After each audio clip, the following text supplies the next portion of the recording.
हाथरस कांड में बेटी सुरक्षित थी? किसी सरकार में देख लो, कोई बेटी सुरक्षित नहीं है। अगर बेटी सुरक्षित थी ना तो 2 महीने से बेटी नहीं बैठती। आज ना तो बेटी पढ़ पा रही हैं और ना बेटी बच पा रही हैं। देखिए, सरकार घोषणा करती है हम सुविधा देंगे, सुरक्षा देंगे, पर वो सुरक्षा दे नहीं पाते। इंदिरा गांधी ने बलिदान दिया था ना, राजीव गांधी ने बलिदान दिया था ना भारतीय जनता पार्टी के लोगों ने कितना बलिदान दिया, मुझे आज एक गिनती लगवा दो। नमस्कार, मैं हूं तुषार और आप देख रहे हैं सौगंध टीवी। पिछले 9 सालों में या पहले की अगर बात की जाए तो इस पिछले 9 साढ़े 9 साल में जो भाजपा की सरकार है, इससे पहले यूपीए की सरकार थी। और अगर ओवरऑल बात की जाए महिला सुरक्षा की तो कोई भी ऐसी सरकार नहीं रही है जहां पे महिलाएं सुरक्षित रही हैं। अभी भी मोदी सरकार जितनी जो दावा करती है मोदी सरकार कि उनके समय में या उनके एरा में महिलाएं सुरक्षित है, लेकिन बहुत सारी चीज़ें ऐसी है जो सवालों के घेरे में ये सरकार आती है अगर महिला सुरक्षा की बात की जाए तो आज हम लोगों से बात करेंगे और जानेंगे कि महिला सुरक्षा कितना बड़ा मुद्दा है और क्या ये राजनीति में अब कितना स्पेस मिलता है इस मुद्दे को। तो लोगों से बात करके जानते हैं कि इस पर क्या कुछ होना चाहिए और क्या कुछ हो रहा है। सारे एस्पेक्ट्स में हम बात करते हैं। आपको लगता है कि महिलाएं सुरक्षित है इस समय पूरे दिल्ली समेत पूरे देश में? देखिए, दिल्ली में क्या है, कहीं भी चले जाओ, कहीं राज्य में बेटी सुरक्षित नहीं है। राजस्थान में भी सुरक्षित नहीं है। आपने देखा होगा मध्य प्रदेश में भी सुरक्षित नहीं है। क्यों? 3 बेटियों के साथ में वही मामा के राज में शिवराज सिंह चौहान 3 बेटियों के साथ में पेशाब कर दिया जाता है। तो ये कहाँ है बेटी, बताओ ना। उन आरोपियों को क्या सजा दिला पाएंगे वो मामा? योगी आदित्यनाथ जी ने देख लो, शाहजहाँपुर में ये जो कांड हुआ है, क्या बेटी वहाँ सुरक्षित थी? हाथरस कांड में बेटी सुरक्षित थी? जो इस देश के अंदर आज ये बोलते हैं ना, खुद बोलते हैं कि रात के 12 बजे कहीं भी बेटी घूम सकती है। मैं आज यूँ पूछ रहा हूँ, किसी भी हो, कोई भी पार्टी हो, किसी बेटी घूम गई आज तक, उनको हर बेटी को टारगेट किया जाता है। क्यों किया जाता है? कि उनको छूट दे दी जाती है। अब छूट दे दी जाती है तो लोगों को ये लगता है कि ये जो है हमारा राज है। आपने देखा होगा इस देश में, मेरे दिमाग में देखा जाए, इस किसी सरकार में देख लो, कोई बेटी सुरक्षित नहीं है। अगर बेटी सुरक्षित थी ना तो 2 महीने से बेटी नहीं बैठती। 2 महीने से बेटी तो है ना मांगती। आज बेटी को ही टारगेट किया जा रहा है। एक समय हर कोई भी जाति हो, सब पर टारगेट किया जाता है। सरकार क्यों? चाहे कांग्रेस आ जाओ, चाहे बीजेपी आ जाओ, चाहे आम आदमी आ जाओ, कोई बेटी सुरक्षित नहीं है। और आपको लगता है कि जो मौजूदा सरकार है देश की, भारतीय जनता पार्टी, और साथ ही साथ जो उनके जो डबल इंजन की सरकार भी वो कहते हैं, जहाँ पे चाहे उत्तर प्रदेश हो, हरियाणा हो या फिर और भी कई राज्यों में उनकी सरकार है, तो वहाँ के हालात कैसे हैं? क्योंकि उस समय वहाँ तो प्रदेश में भी देश में भी एक ही सरकार है। तो आपको लगता है कि डबल इंजन की सरकार होने के नाते महिलाएं ज़्यादा सुरक्षित होती हैं? देखो, महिला सुरक्षित, जो मोदी जी ने देखा ना, महिला का सम्मान, महिला का आदर जो करते हैं, जो इन्होंने नारा छोड़ा बेटी पढ़ाओ बेटी बचाओ, आज ना तो बेटी पढ़ पा रही हैं और ना बेटी बच पा रही हैं।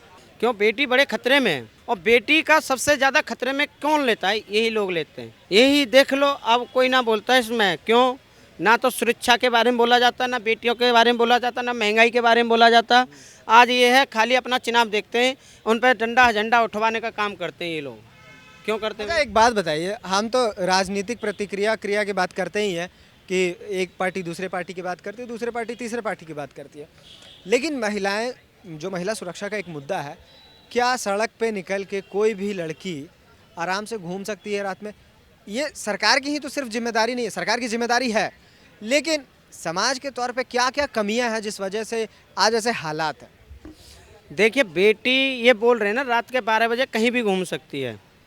अगर वो तो सरासर झूठ है, ये पॉसिबल ही नहीं है। देश के किसी भी कोने में चले जाइए, कोई ऐसी जगह नहीं है जहाँ पे महिलाएं सुरक्षित हो। रोड पे खासतौर पे 12 रात की जो बात की जा रही है, ये तो कोई भी सरकार लागू नहीं कर सकती है। रात के 12 बजे घूमना एक जो है, घूमनी नहीं चाहिए रात के 12 बजे में। रात के 12 बजे घूमने का क्या मतलब है? नहीं, अगर घूमे भी तो सुरक्षा घूमो ना फिर। कैसी सुरक्षा? जो अपने स्वयं सुरक्षा करना चाहिए, अपने मजबूती के हारे चलना चाहिए ना। दूसरे की सुरक्षा क्या देखेंगे? पहले जब तक जो पीछे की सुरक्षा देखेंगे ना, जब तक तो मार के चले जाएगा वो। क्या देखेंगे? फिर बोलेंगे सुरक्षा नहीं थी। अब क्या होगा भाई? लेकिन सवाल यही तो है कि कोई आदमी अगर रात में जब कहीं जा रहा है तो वो ये क्यों चिंता करे कि उसके साथ कुछ हो सकता है। ये जिम्मेदारी तो सरकार की बनती है कि उस तरीके का माहौल बनाया जाए पूरे देश प्रदेश में कि आराम से सुरक्षित होके आप बेफिक्र होके जा सके दिन में रात में। देखिए, सरकार घोषणा करती है हम सुविधा देंगे, सुरक्षा देंगे, पर वो सुरक्षा दे नहीं पाते हैं, नहीं दे पाएंगे। क्यों? क्योंकि अपने जो बच्चे की ना हर परिवार को फिक्र होती है कि हमारा बच्चा जा कहाँ रहा है, और जब बच्चे को घर वालों की फिक्र ही नहीं है तो क्या सुरक्षा होगी। तो हम तो यही चाह रहे हैं कि देश में यही है कि महिला कोई सुरक्षा नहीं है, सुरक्षित नहीं है। और महिला सुरक्षित है ही कहाँ, मैं ये बताऊँ ना। महिला सुरक्षित हो, आपने उधर चले जाओ इसमें में कश्मीर के अंदर, जम्मू कश्मीर में ही आ जाता है, कटरा भी कश्मीर में आ जाता है। वहाँ बेटी रात के 2 बजे तक आराम से घूम सकती है। अच्छा, इतना सेफ है? हाँ, क्योंकि मैं 2 साल रह के आया हूँ मैं जम्मू कश्मीर के अंदर, क्योंकि जो जम्मू कश्मीर में और इसमें अंदर बहुत फ़र्क पड़ जाता है दिल्ली में। लेकिन जम्मू कश्मीर को तो काफ़ी बदनाम किया जाता है वहाँ टेररिज्म के नाम पे। ये सब दिखावा होता है, ये सब झूठ है। आप जाके देखिए ना जम्मू कश्मीर के अंदर, वहाँ इतना सच्चाई है कि वहाँ तुम खुले से सिगरेट नहीं पी सकते। अच्छा। अगर वहाँ से सिगरेट पियोगे ना 500 का फंड लगता है, जुर्माना, फाइन लगता है। अगर यहाँ खुले से में तुम दारू पी रहे हो, खुले में सिगरेट पी रहे हो, कहाँ से होगा भाई? सरकार यहाँ बैन लगा पाएगी?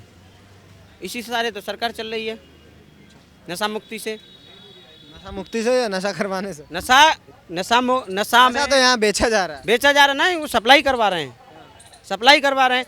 आप वहाँ चल देख लो, कुछ नहीं है, सेफ आदमी रह सकता है, खुले में कोई नहीं, बीड़ी नहीं पी सकता, दारू भी नहीं पी सकता है। वहाँ इतना बैन लगा रखा है। यहाँ क्या सरकार क्या हो रहा है, उल्टे दे देते। अगर पार्टियों की बात की जाए तो आपको लगता है कोई ऐसी पार्टी आपके नज़र में है जो आपको लगता है कि महिलाओं के लिए कुछ कर रही है, जो कुछ प्रोग्रेसिव नज़र आता हो? देखिए, कोई भी हो, या कांग्रेस हो या बीजेपी हो या हो, ये क्या है, नीला बहुजन समाजवादी पार्टी का लग रहा है आपको? नहीं, ये किसका, बाबा साहब का निशानी। बीएसपी वालों की भी निशानी यही है। देखो, हम ये नहीं कह रहे कि बीएसपी के हो, बीमार आइडियलाइज तो बीएसपी वाले आइडियलाइज तो उसी को करते हैं ना, बाबा साहब को ही तो आइडियलाइज करते हैं। भीम आर्मी का रंग कौन सा है? यही रंग है। यही रंग है ना, फिर रंग के कपड़ों पे मत जाओ। आप ही तो दिखा रहे हैं। दिखा रहा हूँ मैं, किस लिए? क्योंकि इन बाबा साहब ने जो संविधान लिखा है ना, अभी मैं आया था ना, संविधान के बुराई करने लगे थे। कोई बाबा साहब का अगर कोई पर्चा फाड़ दे तो उस पर कौन सा देश कर दर्ज होना चाहिए? यहाँ का खुद पुलिस प्रशासन उसे बचाने में लगा है। मतलब भेदभाव हो रहा है। भेदभाव हो रहा है। अगर कोई बंदा यहाँ, अगर कोई 4 बार जाति बिठा दी जाए, एक ब्राह्मण, एक हिंदू, एक जाटव, तो उन्हें क्या समान माने जाओगे? अलग अलग माने जाओगे या एक ही समान माने जाओगे ना? और तुम अगर उससे बोल दोगे तुम नीचे बैठ जाओ, तो ये भेदभाव होता है। तो आप कह रहे हैं कि जातिगत भेदभाव अभी भी?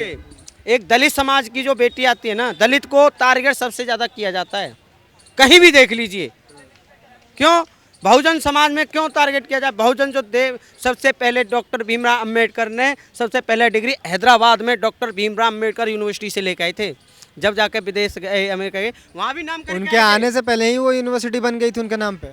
हाँ, और क्या उन्होंने कहा, क्या नहीं किया उन्होंने, बताओ? उन्होंने तो अपने बच्चे के बलिदान दे दिया। इंदिरा गांधी ने बलिदान दिया था ना, राजीव गांधी ने बलिदान दिया था ना, भारतीय जनता पार्टी के लोगों ने कितना बलिदान दिया? मुझे आज एक गिनती में लगवा दो, किन लोगों ने दिया है? सुन लीजिए, इन्होंने खुद 700 किसानों का, अरे कहते तो है गोडसे ने बलिदान दिया है। कुछ नहीं है। सुन लीजिए, 700 किसानों का बलिदान ले लिया। वही देश के प्रधानमंत्री जंतर मंतर पे पहलवानों का, यही नरेंद्र मोदी खुद बोलते थे कि मेरी बेटी है, एक परिवार की बेटी है, ठीक है। आज वही बेटी को उनको खींचा जाता है रोड के अंदर, और ये तिरंगा देख रहे हो, ये तिरंगा दिखा दीजिए, फोक्स दिखा दीजिए, ये तिरंगे का अपमान किया जाता है। तिरंगे का अपमान कौन करता है? देश का प्रधानमंत्री।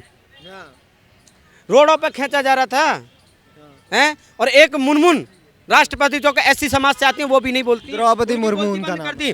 जब एक अगर देखा जाए ना, 738 का बायोडाटा दिखाता था, आज वो खुद आज वही उनके मुंह पे चुप्पी लगा दी। क्यों लगा दी? क्यों नहीं बोलने दिया भैया? क्योंकि उन्हें करना था। मणिपुर वाला कांड देख लीजिए, मणिपुर वाला भी। अगर मोटा मोटी बात की जाए तो मतलब कि महिलाएं सुरक्षित नहीं है आपके हिसाब से, और ये बात सच भी है। अगर ओवरऑल देश की जो हालत है महिला सुरक्षा के नाम पे, तो फिलहाल अभी ऐसा कुछ नहीं है कि कोई पॉजिटिव चीज़ नज़र आए, क्योंकि हर प्रदेश में, चाहे उत्तर प्रदेश हो, चाहे वो राजस्थान हो, बंगाल हो, दिल्ली हो, हर जगह एक ही चीज़ है कि महिलाएं यहाँ सुरक्षित नहीं है। और सिर्फ जो सरकार है, सरकार की जिम्मेदारी है, साथ ही साथ जो एक सामाजिक तौर पे भी एक जिम्मेदारी है कि इस तरह का माहौल बनाया जाए कि कोई भी रात में लड़के हो, लड़कियां हो, आराम से घूम सके। ये माहौल देने का काम जो है समाज के तौर पे हमारे ऊपर ही आता है। तो कैसी लगी हमारी स्टोरी कमेंट करके ज़रूर बताओ, और ऐसी तमाम खबरों के लिए देखते रहे सौगंध टीवी। धन्यवाद। आप देख रहे हैं सौगंध टीवी, सौगंध वतन की।